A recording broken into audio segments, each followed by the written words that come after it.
రైల్వేలో ఉద్యోగాల జాతర మొదలైందండి. ప్రతి సంవత్సరం టంచనగా ఉద్యోగాలు ఇచ్చే సంస్థ ఏదైనా ఉందంటే ఎక్కువ సంఖ్యలో భారతీయ రైల్వే. ఈరోజు కూడా అత్యధిక అంటే ప్రభుత్వ రంగంలో అత్యధిక మందికి ఉద్యోగాలు ఇచ్చిన సంస్థ రైల్వే కదా! ఇక్కడ చాలామంది చేస్తున్న పొరపాటు ఏంటంటే మన వాళ్ళండి, ముఖ్యంగా తెలుగు రాష్ట్రాల వాళ్ళు.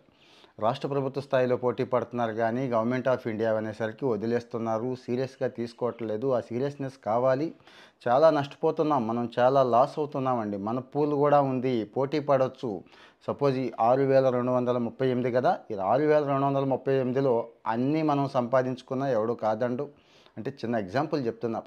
ఉదాహరణకి అందులో 1000, 2000 తెచ్చుకున్నా కానీ వద్దనరు. కానీ సమస్య వస్తుందంటే తెలివితేటలున్నాయి, అన్నీ ఉన్నాయి. ఐఐటీలకి, జీలకి వెళ్తారు, సివిల్స్‌కి వెళ్తారు, బ్యాంక్ పీఓస్ లాంటికి వెళ్తారు.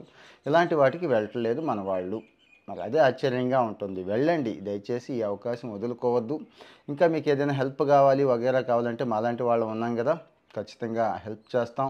ఈ ఉద్యోగాల విషయంలో తెలుగు రాష్ట్రాలు నష్టపోకూడదనే ఉద్దేశంతోనే నేను ఇవన్నీ ఇస్తున్నాను. సో, మరి సబ్జెక్ట్‌కి వెళ్ళిపోదాం. 6,238లో 6,055 పోస్టులు గ్రేడ్ 3 అండి. అంటే 10థ్ క్లాసు, 10థ్ క్లాస్ తర్వాత ఐటీఐ. ఇక్కడ డిప్లొమా వాళ్ళు వీళ్ళు కూడా ఎలిజిబులే, అప్లై చేసుకోవచ్చు. ఎక్కువ పోస్టులు అంటే 95% అబోవ్ పోస్టులు దీనికే ఉన్నాయి. ఒక 100 చిల్లర పోస్టులు 183 మాత్రమే గ్రేడ్ 1 ఉన్నాయండి. గ్రేడ్ 1 183 పోస్టులే. ఈ గ్రేడ్ 1 అంటే డిప్లొమో, బీఈ, బీటెక్ వీళ్ళున్నారు కదా! బీఎస్సీ వీళ్ళండి. వీళ్ళు ఇక్కడ ఎలిజిబిలిటీ వస్తుంది. తక్కువ పోస్టులు 183 తక్కువ పోస్టులు అయినా కానీ వదిలిపెట్టదు. ఇక్కడ అవకాశం ఉంది అంటే క్వాలిఫికేషన్ ఉందన్న వాళ్ళు అప్లై చేయండి. రెండో దానికి కూడా అవకాశం ఉంటే దానికి అప్లై చేయండి అని చెప్పడం నా ఉద్దేశం. సో, దీనికి అప్లై చేయండి. ఇంకా మిగిలిన వివరాలకు వస్తాను. ఇది 183 పోస్టులు గ్రేడ్ 1 టెక్నీషియన్ అంటాం కదా! 18-33 మధ్య వయసు ఉండాలని చెప్పారు. రిలాక్సేషన్ అవన్నీ కూడా చెప్తాను. మామూలేనండి. 3 సంవత్సరాలు బీసీలకి వగైరా ఉంటాయి. ఎస్సీ, ఎస్టీలకి 5 సంవత్సరాలు ఉంటుంది. ఫిజికల్లీ హ్యాండిక్యాప్డ్ 10, 15 సంవత్సరాలు ఉంటుంది కదా! అవన్నీ. ఇక అన్నీ కలిపి జీతం వచ్చి 60,000 స్టార్టింగ్ పేనే 60,000 అంటే చాలా బాగుంటుంది. రైల్వే అందుకే అందరికీ నచ్చుద్దండి. ఇక అలవెన్సులు వగైరా చాలా ఉంటాయి కదా రైల్వేలో, అవన్నీ ఉంటాయి. ఇక ఎలా అనేది మీకు తెలుసు. సిబిటి కంప్యూటర్ బేస్డ్ టెస్ట్ ఉంటుంది. 90 మార్కులు 100 మార్కులు 90 నిమిషాలు. 100 మార్కులు 90 నిమిషాలు అంటే 57 సెకండ్లు ఉంటుంది.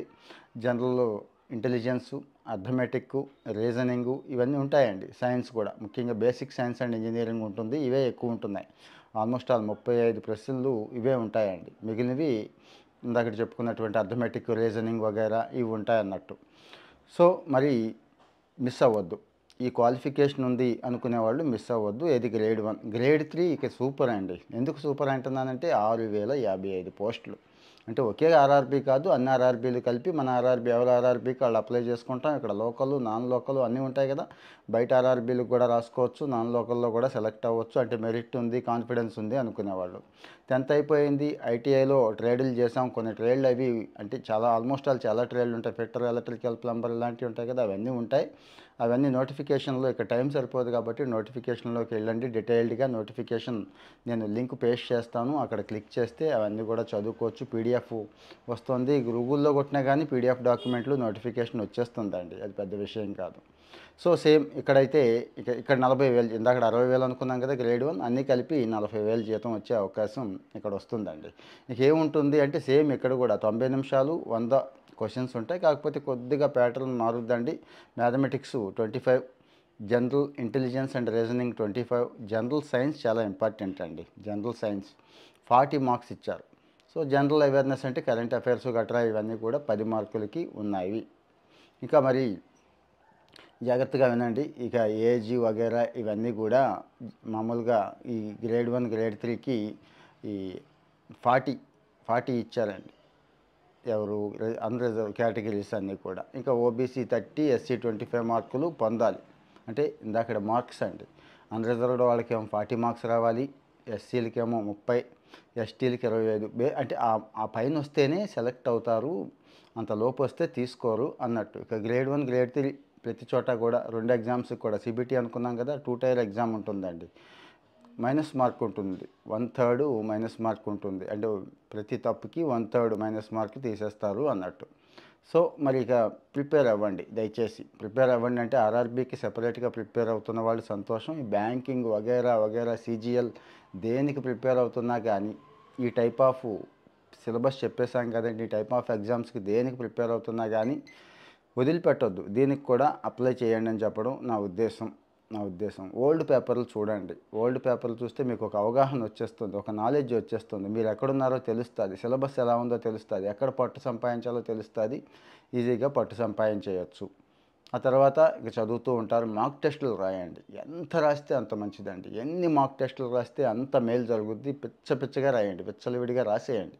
ఎక్కడ దొరుకుద్ది అంటే మాక్ టెస్టులు ఇచ్చేవాళ్ళు మనకి కొంతమంది ఉన్నారు, ఫ్రీగా ఇస్తామంటున్నారు. వాళ్ళని మీకు పరిచయం చేస్తాను.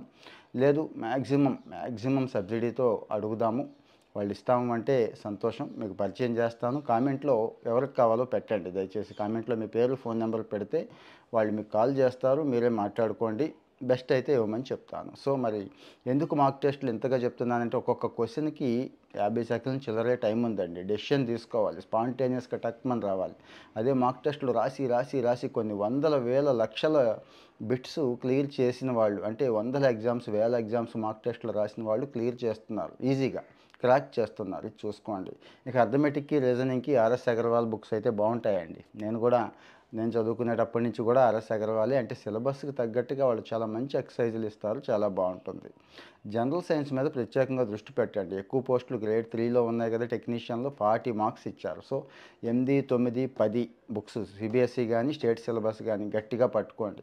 కెమిస్ట్రీ కానీ, ఇక్కడ ఫిజిక్స్ కానీ, వీటి మీద, అలాగే జీవశాస్త్రాలు కూడా గట్టిగా కాస్త లోపలికి వెళ్ళండి. అలాగే పాలిటెక్నిక్, ఏపీఆర్జేసీ ఎగ్జామ్స్ కూడా చూడండి. అక్కడ వచ్చిన, అంటే ఏ టైప్ ఆఫ్ క్వశ్చన్స్ పడినాయో అవి పడే అవకాశం ఉంటుంది కాబట్టి ఓకే. ఇక కరెంట్ అఫైర్స్ కోసం ప్రత్యేకంగా అక్కర్లేదు. డైలీ కరెంట్ అఫైర్స్ మ్యాగజైన్స్ 15 రోజులకి, వారానికి వచ్చే ఉన్నాయి, అవి చదివినా పర్వాలేదు.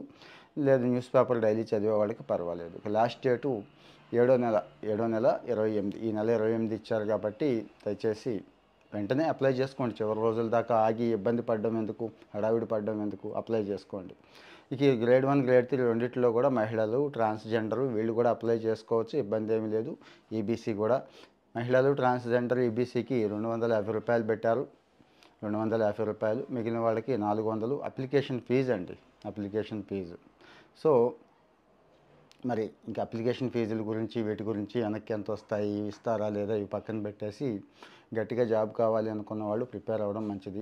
గట్టిగా ప్రిపేర్ అవ్వండి, ముందైతే అప్లై చేసేయండి. ఇంకా డౌట్స్ ఉంటాయి చాలామందికి, ఎలా ఎగ్జామ్ క్రాక్ చేయాలి, స్టైల్ ఏంటి, ఎక్కడెక్కడ ఏ రకమైన టిప్స్ ఫాలో అయితే బెటర్ అవుతుంది, మంచి మెటీరియల్ ఇచ్చేవాళ్ళు ఎవరైనా ఉన్నారా, ఇలాంటి చాలా వస్తూ ఉంటాయి కదా. వచ్చినప్పుడు దయచేసి కామెంట్ చేయండి. కామెంట్ చేస్తే నేను కనెక్టింగ్ వీడియో ఇంకోటి చేయడానికి ట్రై చేస్తాను. మన తెలుగు ప్రజలు ఎక్కడ ఇబ్బంది పడకూడదు, ఏ ఒక్క అవకాశాన్ని మిస్ అవ్వకూడదని చెప్పి నేను తాపత్రయపడుతున్నాను. సో మరి అప్లై చేయండి. ఇవి గవర్నమెంట్ పూల్లో మనకు కూడా వాటా ఉంది, మన కష్టం ఉంది. ఎలాగూ మనం కష్టపడతాం కాబట్టి. ఐఐటీలు, జీలు, బ్యాంక్ పీఓస్ కొట్టిన వాళ్ళు ఈ కొట్టలేరా? సో దయచేసి మిస్ అవ్వకుండా అప్లై చేయండి. నాకు చేతనైనంత సాయం నేను చేద్దామని చెప్పే ఈ రకంగా మీకు ఈ సమాచారం ఇస్తున్నాను. మరి మన వాళ్ళకు కూడా షేర్ చేయండి. మన వాళ్ళకంటే ఉద్యోగాల కోసం ఎవరైతే వెయిట్ చేస్తున్నారో వాళ్ళకి షేర్ చేయండి, మర్చిపోవద్దు. ఇలాంటి సమాచారం ఇంకా కావాలి అనుకున్నప్పుడు ఫాలో అవుతూ ఉండండి. Thank you.